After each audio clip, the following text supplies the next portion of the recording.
Добър ден! Днес ще ви покажем как да се инсталирате ето този файл за сменянето на версията на Minecraft.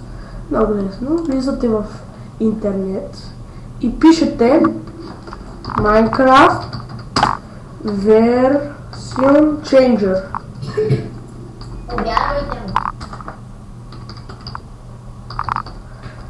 Changer и си избирате за коя версия. Аз избирам за 1.5.2, защото е най-новата.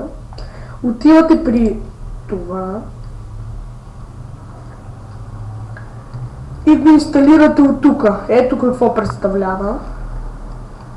Инсталирате го, но аз вече съм го инсталирал и ето какво представлява. Отваряте го, избирате си версия и, например, една точка такова. Натискате Changing. Готово. Сега влизаме в Minecraft.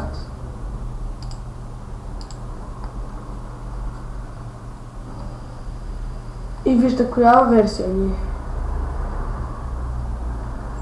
Това беше от нас. Довиждане.